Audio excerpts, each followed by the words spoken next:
baik. Sebelumnya, Assalamualaikum warahmatullahi wabarakatuh. Perkenalkan, nama saya Anissa Salsabila. Aduh, berisik. Perkenalkan, nama saya Anissa Salsabila dengan NPM 2259201001. Akan membuat video tutorial untuk memenuhi tugas daripada mata kuliah machine learning. Langsung saja, di sini saya sudah mengambil dataset dari mana? Sini dengan nama dataset penyakit jantung. Sudah menyiapkan beberapa bentuk coding. Kita langsung saja pada penjelasannya.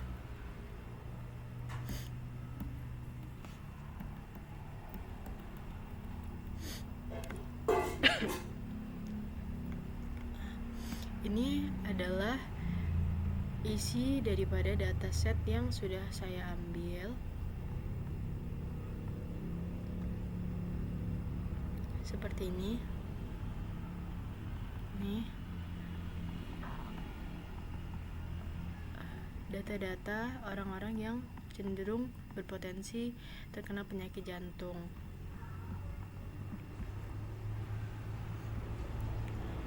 Contohnya, mungkin saya bacakan beberapa.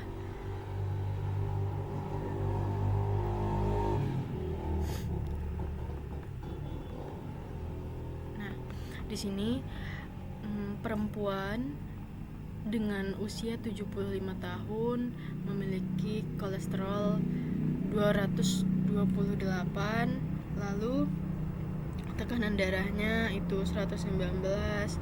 Di sini denyut jantungnya itu ada 66. Apakah dia pernah merokok? Di sini terdata pernah. Apakah dia pemabuk atau suka minum minuman beralkohol? Itu di sini dia merupakan pemabuk berat atau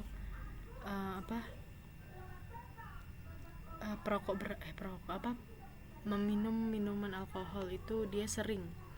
Lalu ada di sini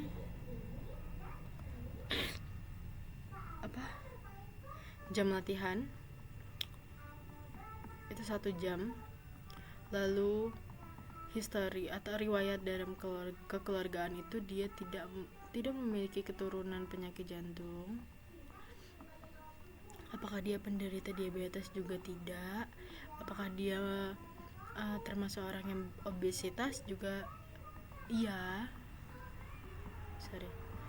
Lalu tingkat stresnya itu sekitar 8. Gula darahnya itu 119. Lalu latihan yang diinduksinya dia iya. Tipenya itu atipikal angina. Dan setelah dikumulasi ternyata dia terkena penyakit jantung. Kalau yang contohnya yang kedua itu astagfirullah, laki-laki dengan usia 48 tahun, kolesterolnya lebih rendah daripada perempuan yang sebelumnya. Tekanan darahnya itu 165, lebih tinggi bahkan. Lalu denyut jantungnya 62. Dia pernah merokok itu pernah, tapi ketika minum alkohol itu dia tidak pernah. Maksudnya tidak menjadi pecandu alkohol. Lalu jam latihannya sampai 5 jam, atau mungkin olahraganya 5 jam. 5 jam per hari. Pokoknya gitulah. Terus riwayat dalam keluarganya juga tidak pernah ada yang tidak punya keturunan penyakit jantung. Dia juga tidak diabetes, dia juga tidak obesitas. Level stresnya lebih tinggi. tekanan darah gula darahnya 70, latihan yang diinduksi angginanya bertipe tipikal, namun dia tidak berpotensi terkena penyakit jantung. Nanti kita bahas di bawah. Kita langsung di sini.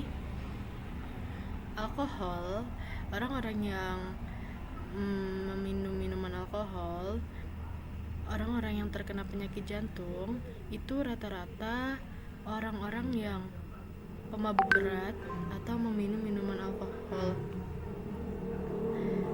secara berlebih, secara sering, itu terdata sekitar 346, sedangkan yang sedang itu 314. Selanjutnya di sini lagi-lagi dengan tentang alkohol, orang-orang yang berat, orang-orang yang pemabuk berat itu 346, lalu yang tidak pernah itu 340, yang sedang 316. Selanjutnya di sini usia juga ternyata mempengaruhi daripada orang-orang yang berpotensi terkena penyakit jantung. Dimulai daripada usia paling muda itu ada 25 dan usia paling tua itu di 79 tahun. Mangga kolom. Lalu di sini saya akan menjelaskan sedikit yang saya bisa definisikan daripada diagram tabel ini. Sebentar. Nah, di sini merupakan diagram gender, laki-laki dan perempuan. Bisa dilihat yang tidak. Di sini kita lihat yang iya, 1 artinya iya, 0 artinya tidak. Iya, laki-laki itu lebih berpotensi lebih tinggi untuk terkena penyakit jantung. Astagfirullahaladzim, motor. Laki-laki itu lebih tinggi daripada perempuan. Orang-orang yang terkena penyakit jantung itu kebanyakan laki-laki. Lalu di tabel yang kedua, perokok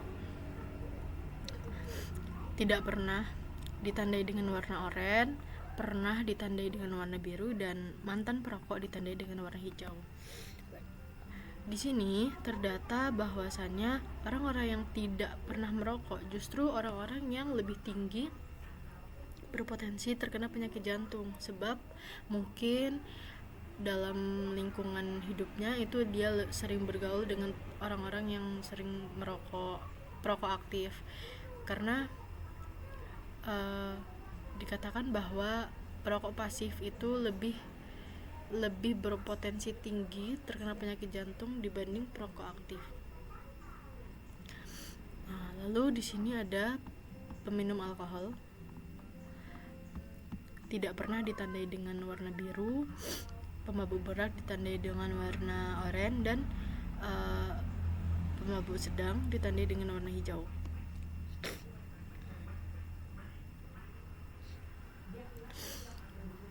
Sedang namun sering itu juga mungkin berpotensi lebih tinggi untuk terkena penyakit jantung. Jadi di sini yang paling tinggi itu orang-orang yang pemabuk sedang.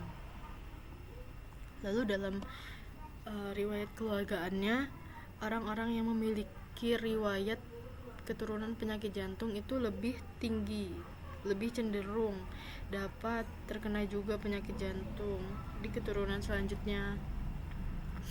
Lalu orang-orang yang terkena diabetes juga ditandai dengan warna oranye ini, coklat ini. Orang-orang yang terkena diabetes juga lebih berpotensi terkena penyakit jantung. Orang-orang yang obesitas, bahkan justru orang-orang yang tidak obesitas itu dia lebih rentan, lebih banyak terkena penyakit jantung gitu. ini kayak ini apa ini? Oh, ini latihan yang diindeksi.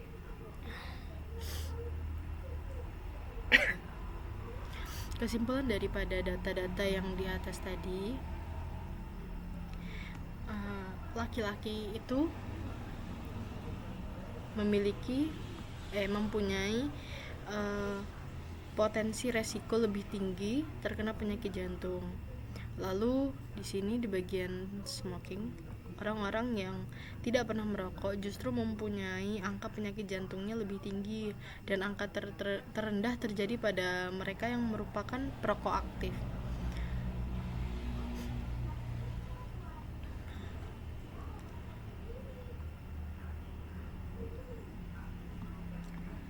Lalu penyakit jantung, lalu mereka yang mempunyai penyakit jantung dalam keluarga itu biasanya memang lebih memiliki resiko lebih tinggi untuk terkena penyakit jantung tersebut. Mereka yang mempunyai riwayat diabetes itu juga memiliki resiko lebih tinggi terkena penyakit jantung tersebut. Selanjutnya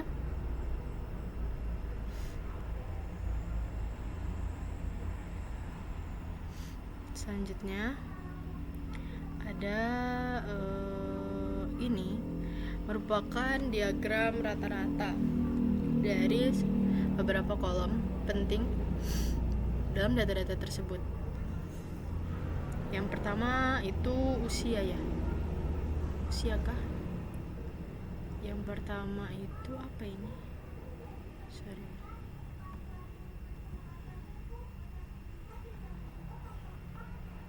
Kita dari awal. Yang pertama itu usia. Seperti data di atas tadi yang saya sebutkan, bahwa usia paling muda itu dimulai dari 25 tahun sampai 79 tahun. Dihitung rata-rata mediannya itu 52,0. Dimulai dari umur, orang-orang yang terkena penyakit jantung itu kebanyakan dimulai dari umur 40 sampai 68 tahun, kebanyakannya, dihitung banyaknya. Lalu di sini ada kolesterol. Orang-orang yang terkena penyakit orang-orang yang kolesterolnya tinggi itu dari 150 sampai 350, dihitung median rata-ratanya itu dari 200 sampai 300. Kebanyakan orang-orang yang terkena penyakit jantung akibat kolesterol. Lalu ada apa ini ya?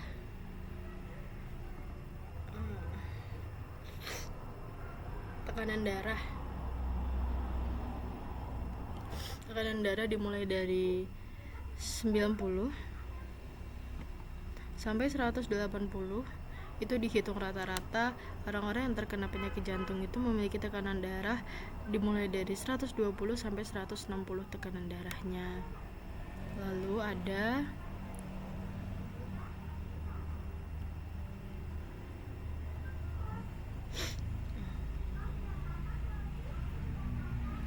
denyut jantungnya itu dari 60 sampai 100. Dihitung median rata-ratanya itu 79,0 dari tekanan 70 sampai tekanan 90. Lalu yang terakhir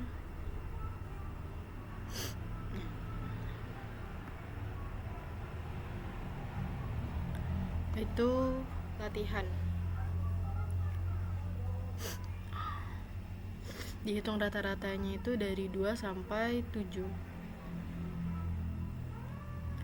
Lalu ada tingkat level stresnya, tingkat kestresan itu dari 1, 2, 3, 4, 5, 6, 7, 8, 9, 10. Dari 1 sampai 10 itu dihitung mediannya 6,0. Itu dimulai dari 3 sampai dengan 8. Kebanyakan orang yang terkena penyakit jantung akibat stres. Lalu ada gula darah dari 70, 80, 100, 70 sampai 200, dan dihitung median rata-ratanya itu 135,0 dari angka 100 sampai 160-an. Kesimpulan dari data median dari data analisis atau data numerik itu tersebut adalah, yang pertama, kita dapat memahami nilai median setiap variabel, juga bentuk kemiringannya, nilai kemiringannya. Lalu ada kolom yang kemiringannya 0, berarti nilai mean atau nilai numeriknya itu nilai mean atau nilai mediannya itu sama.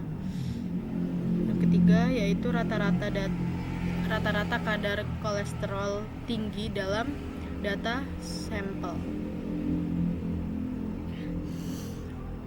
Mungkin cukup sekian yang dapat saya paparkan penjelasannya.